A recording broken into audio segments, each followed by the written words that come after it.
Hi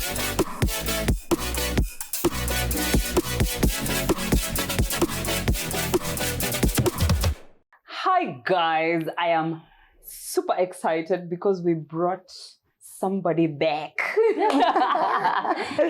Jerry in the building. I don't think there's anyone who meets Jerry and they don't like him. He's such good vibes. Anyway, welcome to another episode of Thick and Slim. My name is Triza K. Judith And of course, Judy with the booty. Okay. The Lord is her shepherd. I shall not want. Sufficiently supplied. Okay. And yes, we're also joined in by Ramla Mago. She's very opinionated, a very, very interesting lady. And of course, Jerry. And you'll hear him play cards again during this episode.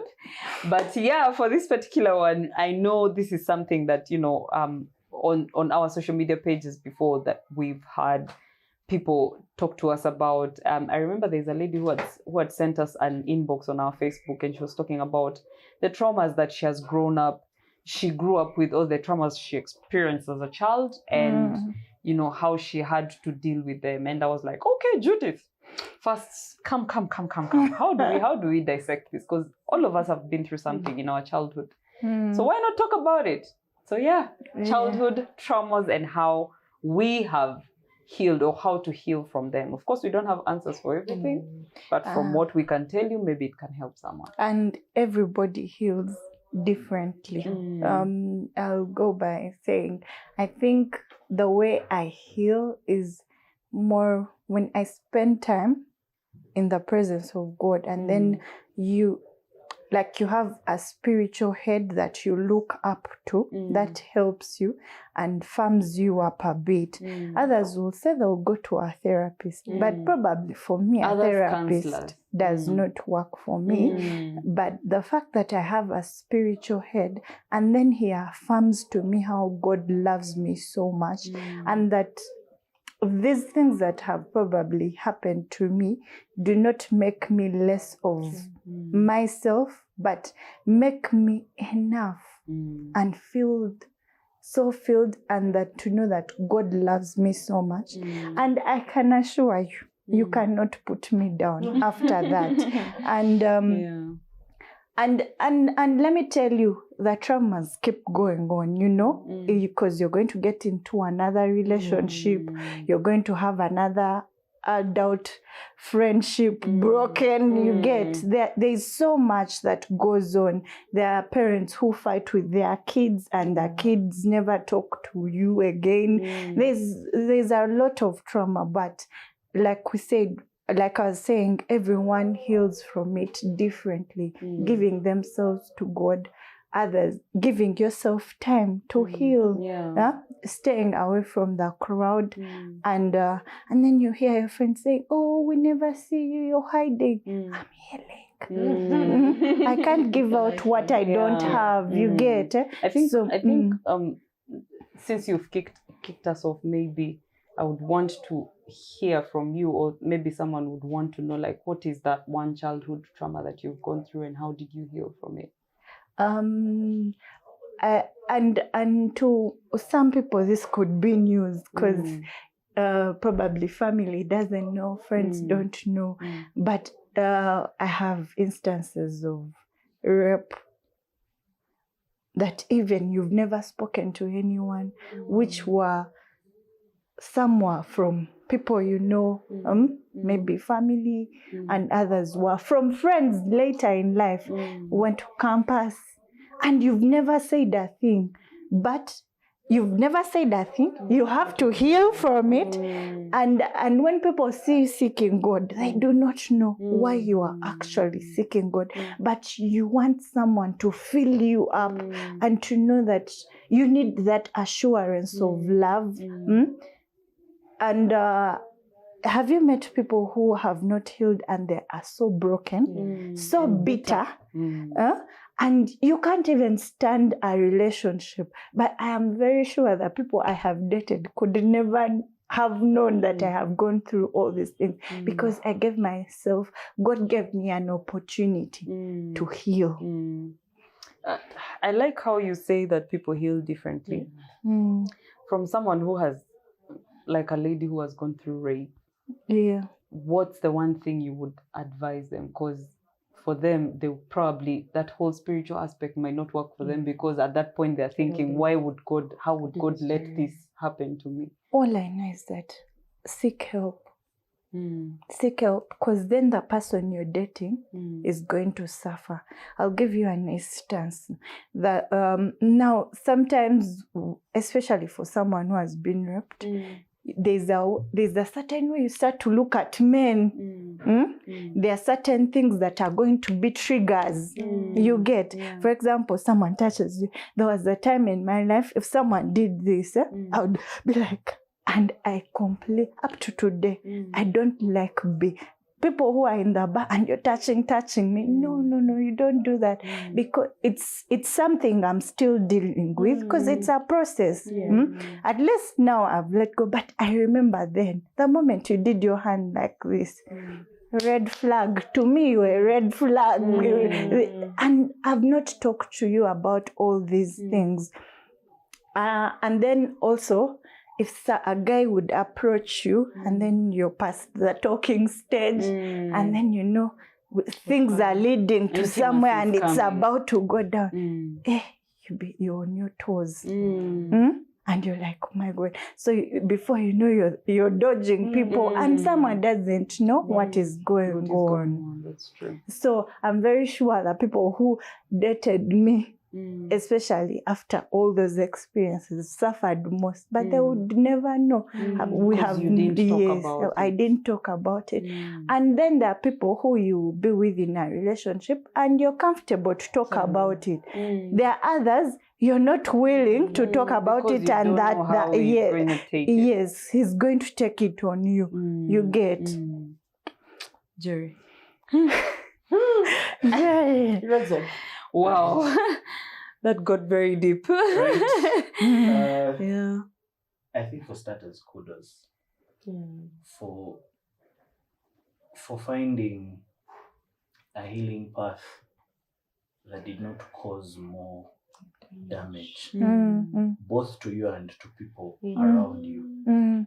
Because more often than not, someone will choose to take to drugs. They will choose to actually seriously hurting people. Intentionally. Hurt people. So choosing to take a path of healing and actually sticking to it and learning that, one, it's not your fault, but also it should not determine who you are as a person. Like your growth as a person. Like, it has happened. Yes, it has happened. We thank God that you've come out of it alive. But now what next? And not only with such instances, it can be an accident. It can be even back to like childhood. It could be a bully in school that just made your life hard. But is that what is going to define you as a person? But also, man, you guys who are busy raping people's children, like, there are sorts of that you can go to. Like, anyway, I wouldn't understand, but I think it's also important how we communicate to boys as children. Yes, important. Like, they're not supposed to, I'm looking for the right word. I'll find the word. But not make a woman an object to satisfy your needs. At any time you want in your life. Like, a woman is not something that is just there supposed to satisfy whether it wants or not. Because by the time you're handling a woman like that, you've taken away the human aspect. It's now an object. Now an object. Let's teach our boys not to do that from the beginning.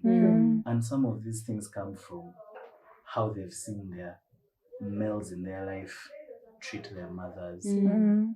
treat just how they treat the opposite gender. Like it's very important for us to train boys to respect women, no matter what it is. These are the guys he will not necessarily rape, but when he's in the workplace and there's this lady, probably a direct supervisor to him, he will have zero respect. True. Because it's like, how is your woman above me? If he is your supervisor, he will treat you like trash. Whether you're good at your job or not. But just because you're a woman, he objectifies you and makes you less. And there's no way someone who respects a female would hurt them. That's very true.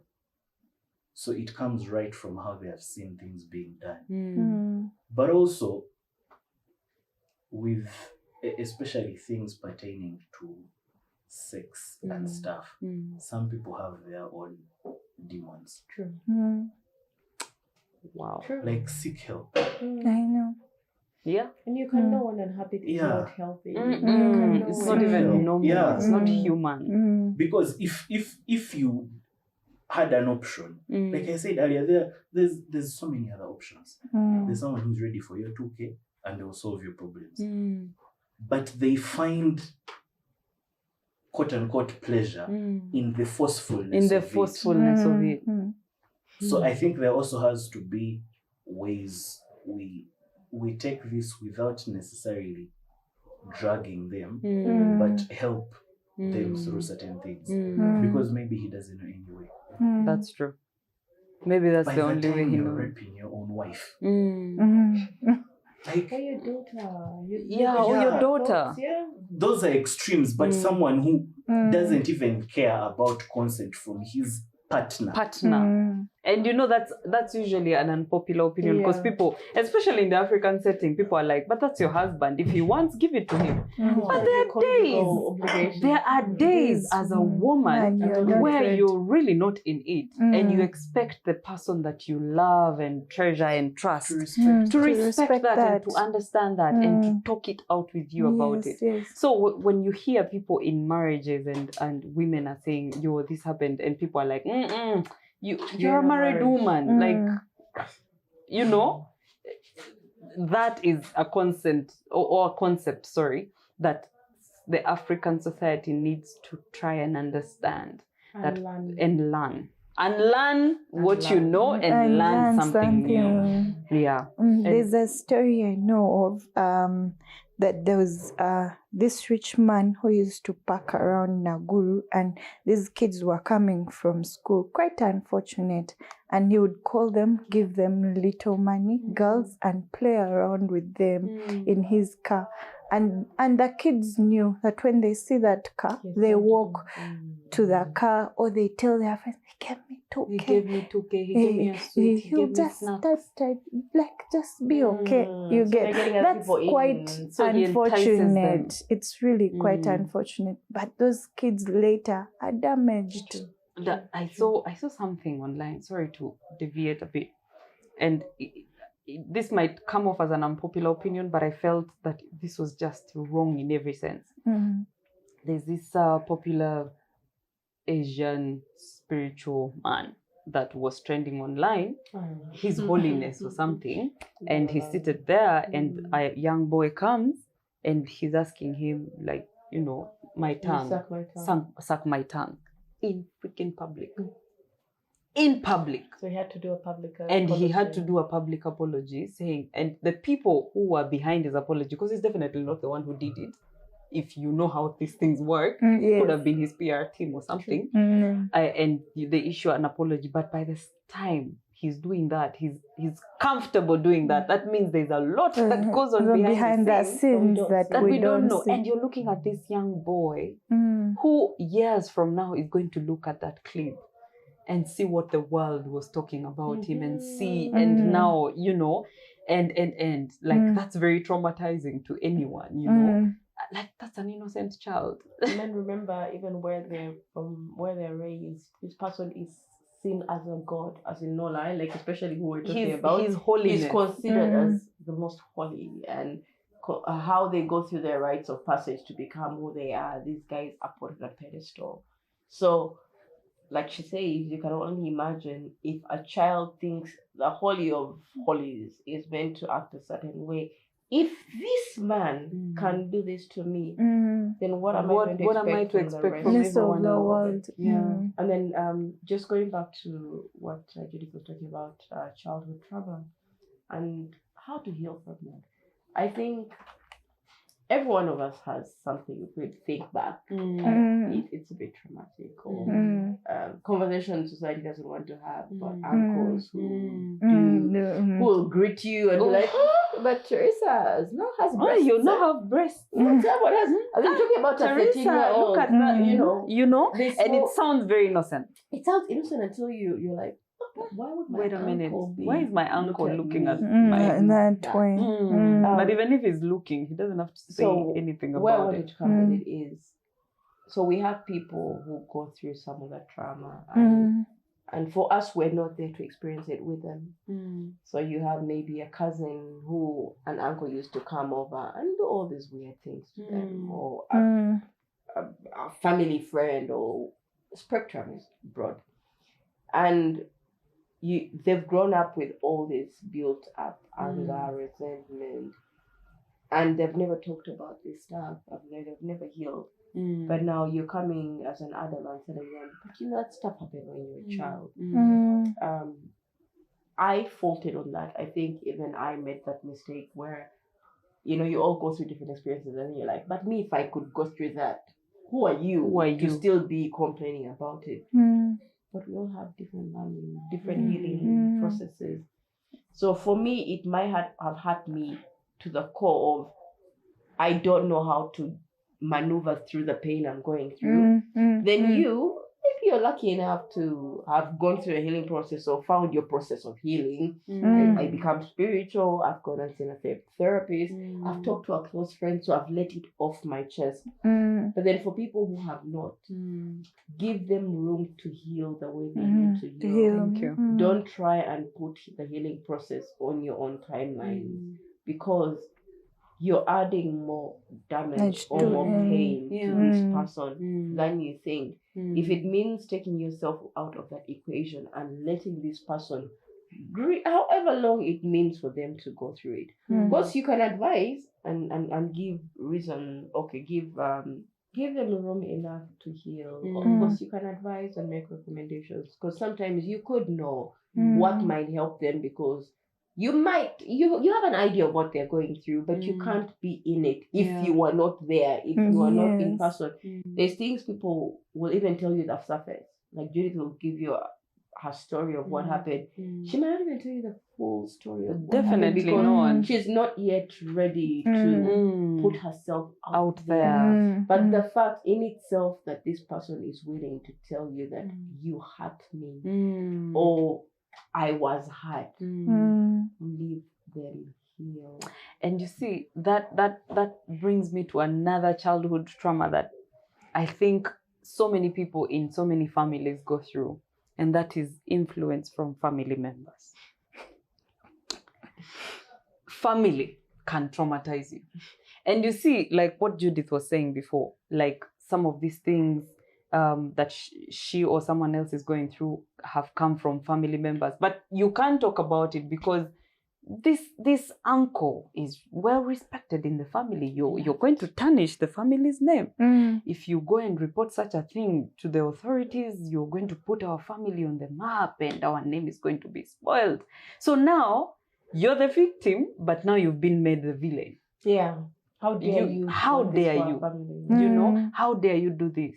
How dare you talk about this? How dare you put your family? How dare you embarrass us? How dare... So you're no longer now a victim. They are the victims. But only you know what you have gone through in whatever it is that you've gone through. So for me, I think, and from the stories that I've had, I think one of the things that traumatizes people a lot when they're children is that influence from family and, the pressure that comes from family to perform and behave and act a certain way because you're representing the family name. And it's very good to represent your family in a good way, because family is the most important unit in this world. It's from the family where everything sprouts, so it's very important. But at the same time, can we learn how to deal with issues within the family. To if somebody is on the wrong, they're on the wrong. Let them call a spade a spade. Let them, I don't want to say pay for their sins necessarily, but let them be accountable, be held accountable. No, I think You know, yes. Let me tell you, Sometimes they have to pay. They actually pay. No, sometimes They pay, my Because- friend. And the problem is, Mm. it's in all steps. Mm. Like, first of all, even these groups that they make there, these help centers, Manya Rape, Help what, all of them act incognito. Yeah. Thank And you. the best way to expose certain things and get them out of the...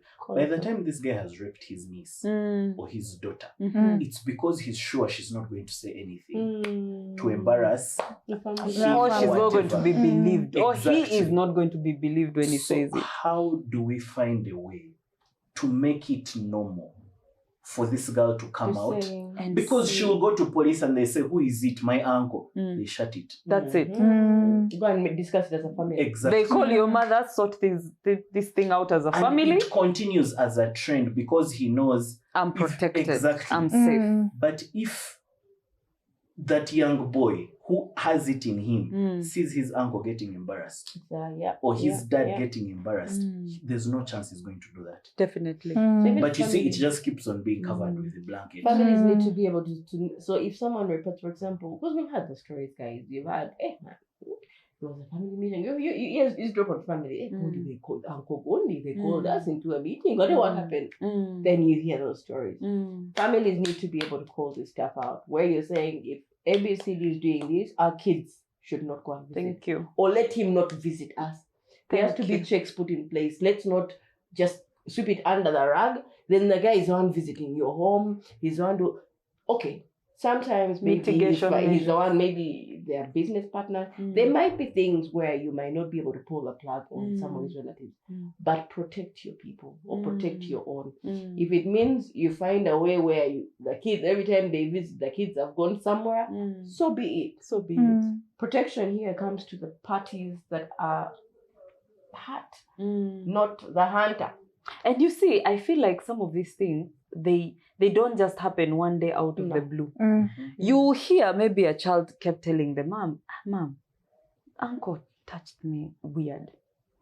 They ignore. She's like, What do you mean? They don't go to him.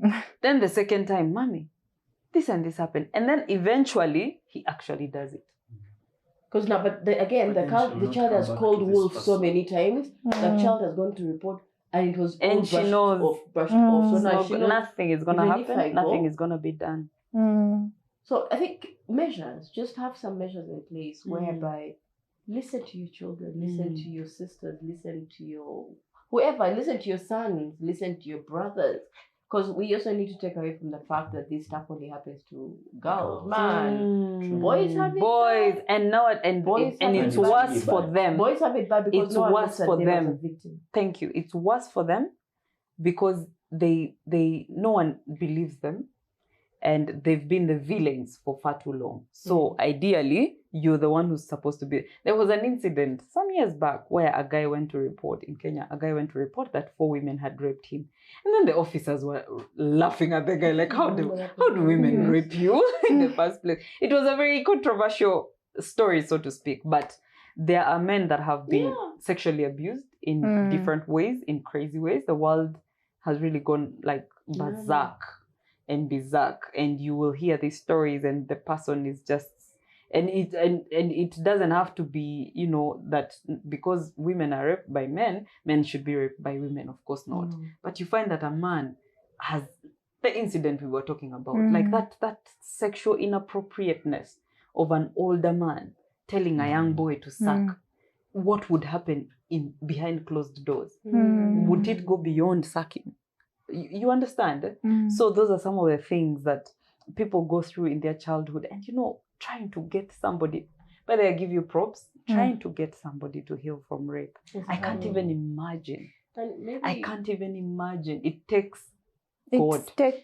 It takes God, really. And I think in the same way they put sex education in I wanted to say they should make it Like, let the girls know before it ever happens Yes, to What do them. you look out for? What do you look out for? But also, who do you go to? Who do you Yeah. go And to? how do you communicate Yeah. what has Thank happened you. to you? Thank you. That's what I was If it's in a taxi, Yes. in a matatu, Anyone and who it's at does this, night, it's and wrong. you want to get into a taxi and there is no woman in there, don't get into it. Yeah, there's chicks. Or if you're in a taxi and there are people and you're the last woman, you know, there's some. It's crazy because some of these things happen unexpectedly. Like, imagine you're traveling and all the people come out and you're the last to reach a certain destination, and then they just divert and they stop somewhere and they do something to you. It happens. It has happened before. So even when we are looking out for things, and that's the problem. Like what he was asking, what are you doing raping someone? You know, like, why do I have to be on my toes all the time around people, around, you know? So it's definitely something that causes trauma to not just children. I know we're talking about child traumas, but it's something that causes trauma to even people as adults, you know? I think for me, the one that I can talk about is, you know, the day I realized that I had actually been affected by the fact that, you know, I grew up in a setting that had a lot of alcoholism.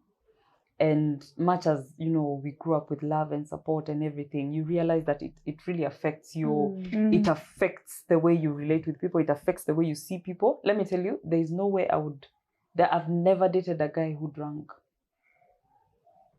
I never. Like, it was a no-go. And even if I dated you, I knew I am going to break up with you at some point. I don't care how good you are. I don't care how supportive you are. Like, for me, it would take me back to that place like we grew up in, and I'm thinking, no, I'm not gonna go through that as a wife. I don't want that. So you know, you're in a place whereby anytime I would be in a date it took me some time to understand that some people have casual drinks and they can control it and everything. But for me, personally, as a person, it was a no-go zone. I remember going out, there's a guy who asked me out on a date, and I asked him, man, he was just perfect. I think my friend can attest to this. He was just perfect. And then on the date, as we were getting to know each other, one day I asked him, by the way, do you drink? He's like, yeah, occasionally. He has never heard from me again. Never. And I really thank God that I ended up with a husband who actually doesn't drink. Not because I asked him not to, but because personally for him, it doesn't work. Do I take wine occasionally, but I'm just saying, like, for me, that setting that I grew up, I didn't realize that it traumatized me to an extent in that I could not relate with anyone who even has the taste for anything that has to do with alcohol, because I felt like you're going to take me to the place that I have healed from. Yeah, that I have healed from, that I have, you know. I know as we wind up, I'll just probably address a certain group of people who might be like the least. I don't know, because chances are very slim that they could be in the same situation. Back to that place of family. Some families are broken. Some families are broken, and you may not have grown up with a mother or father, and you don't have you do not find a safe space to talk about all those things.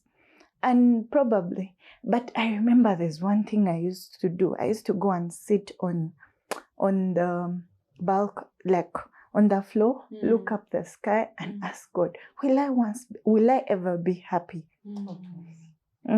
Will I ever be happy? And you don't allow the emotions, let them flow. But because sometimes families are broken, and you find people are too judgmental that even when they know what has happened, they say, probably you could have put yourself in such a situation that thing should happen to you.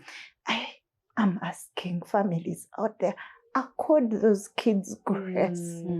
Accord those kids grace. And if ever you get to know that this has happened to someone,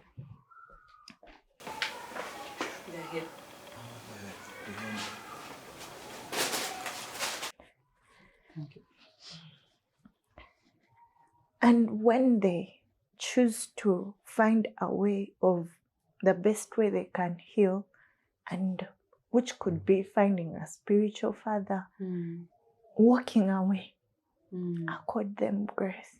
They need it. And they have a life past that thing. They are going to meet partners. There's a whole life that God has created for them. I'm still saying, accord them grace. And when you meet them, even when it is friends, and you just know, be there for them. I probably would never cut off people, but in my heart, I knew that it was on me to heal. Because I wanted a better life from that. But there are people who may probably never find a spiritual father as my spiritual father. As the way God probably orchestrated that to happen at the time where I felt like my world was falling apart. But if it has happened to someone out there, walk to someone and talk to them. If you feel like you're being judged by family, seek help. Because the longer you take to seek help, it affects you. That's how you find people taking on drugs, because then you're finding solace into something, and then you start pity parties. You get, but you are worthy of it all. You're well deserving. That should never stop you from going. If you find yourself in such circumstances, get yourself out. It's something that happened to you. It's not you. It's not you. It doesn't define you. It doesn't define you. And you are beautiful. You are beautiful. I just wanted to say it to someone. That's nice. That's so heartfelt. I think one that stems from all experiences is communication and tone of communication. How you talk to your kids. You may be the best parent in the world. You provide, you do everything, but your tone has bridged a very big gap between you and your kids. Or you can't talk to your kids calmly. Like it's always, go do this, you have done this. Like there's no calm moment where you have one-on-one with your children and you make them your friends. And it has to start early. It's very hard to now turn on yourself. Your kids are now in their 20s, 30s, and you're like, now I want to establish a relationship with my child. It takes so much for that thing to come out of me that now this guy who used to talk down on you. You're matured. Like he loved me, he provided, he did what, but he just talked down on you. Like you're not going to have a relationship with him. And it's in the same case that even when something happens to you, you're not going to run to them for solace. Mm. You're going to keep it in because somehow it will be your fault. And someone will pay for it. Exactly. Maybe speaking to what Jerry is saying is sometimes it's hard. I'll be honest. It's hard, especially. It's sometimes easier when you have a two-parent home. I will get to the point where one person can be the go-to, because most times when it's two-parent home, there's a good cup, but there's no lie. If you think about it, it's there. But again, even if you're one parent, like you said, it's something I'm learning to do. It's new in my mothering journey, and I think for me, we all realize these things about how we're raised. Like, you wish you could do better. So I'll have moments, but me, I'm tough because I have to be bad cup, good cup, 24/7. But I'll have moments where I sit with my son or my daughter and I'm like, okay, fine, what's going on in your life? If I punish them, we know by the time I punish you or I spank you, and we've had this conversation. No, we have had this conversation. I've told you a number of times. I've repeated myself. So by the time you're spanked, you know, Bosima, man, I pushed the envelope. But before it gets to that, being able to be clear and make it okay for these kids to come to you. Yeah. Even if you're tough, truth be told, it does get overwhelming, but at Yeah. least you can open it up such that even in your toughness, they know mommy does this because she loves us. So if shit is to ever hit the fan, who do I go to? That's my That's go-to. very, Oh, very that's important. amazing. Yeah. I remember a situation in my kindergarten. So I've always had better relationships with females compared to males. So we're in class, I'm talking to my neighbor, he was a boy. But then to my right, I sat next to a girl. So now another guy comes and he's fighting for her pencil. Now imagine, out of all this drama, the first thing she said was, Jerry, help me. I tried to pull this guy away. Meanwhile, this is like kindergarten. I tried to pull him away. He's refusing. So I grabbed the pencil. I'm like, now get it from me. He now starts like trying to pull me down. He's seated now, I'm standing. I get the pencil and stick it in his head. Now, that was the worst thing I think I had done in my life. So they come, they threaten me, we're going to take you to police. I'm there shaking, but I've never ever known how to show fear. So my parents come, they're telling them I'm not even remorseful for what I did. So, and I appreciate them for what they did. They never talked at me and said, why did you do this? Yeah. They sorted the things, then we went home. They asked me, why did you do that? I'm like, he was abusing my friend. So they tried to get to the backstory. My dad actually added on that. He's like, defend a woman no matter what. And never touch a woman. Wow. And my mom first got confused. She's like, now what are you telling him? But for him, he meant what he was saying. And my mom looked at me and like, that is man. And up to now, that is what she calls me. But me, it was a good learning point. And it's not that I'm a violent person, that I will always fight. But the fact that he told me always defend a woman, it sticks with me through my whole life. I got the worst beatings in my life from my mom, as opposed to my dad. So from my dad as opposed to my mom. But my sisters have never understood what a beating from my dad is. Whoa.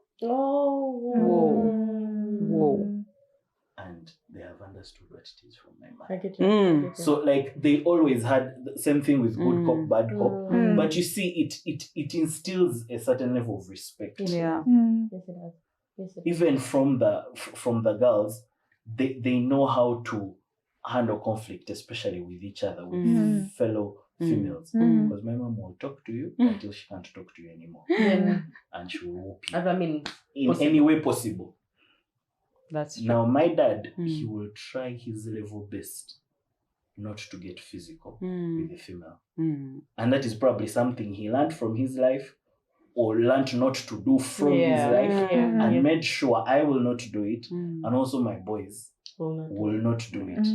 So it's very important and to also instill these things into them. Because that ghost from his past could have come into me. And if he hadn't told me otherwise, I grew up and I beat chicks. True. That's very true. So it's very important. Man, I think we need another session. Because this is, oh my gosh, this is very much needed. I don't think you can, some of these things that we talk about, you can't put a pen to it. You can't put a period to it. But I appreciate the fact that, you know, we are all from different spheres. We all have different beliefs. We all have different faiths. We all have different ways that we do things. But at least you can come to a table and actually agree on things that actually make sense, you know. And that for me really, really stands out. And I hope that we get to have more of these sessions. Would love to hear your feedback. Would love to hear some of your experiences. And we also get to see, you know, the world through your eyes and see how we can also address some of these things on our panel in the next episodes to come. And I know that it's going to be just ballistic. Jerry was talking about his dad, and I remembered actually my dad, he rarely used to beat us. He was a scary type. Like, he would just call your name, and Problems. 6 feet under is where you're going tonight. But my mom would whoop you with anything. Wood, slippers, leaves, anywhere, anytime. She would be ready 24/7. Especially because we only grew up as girls. We didn't have like a boy. We didn't have a brother. My dad only had 3 daughters plus his wife. So he became soft at some point, but he never, I'm the one who probably got a beating from my dad, but it was just like 1-2 times where he would slap you and then he's like, Mom, continue. Mom would thrash the living daylights out of you. And now, they can't even beat your own children. And whenever they find like... Whenever they find their grandkids and you're trying to beat your child, they're like, why are you beating this child? There's a clock where they reach and it's done. Now they're in grandparent mode. Now we are the bad cooks in our homes. It's a lot of energy. So they're in grandparent mode, but we're very grateful. I'm very grateful that you guys, joined us for this conversation, this talk. And yeah, we hope that you tune in. Please share, subscribe, comment. Let us know what you think. Let us know how you feel. Let us know what your feedback is. We'll be very grateful. From me to you, it's Thick and Slim. See you next time. Follow us. Peace out.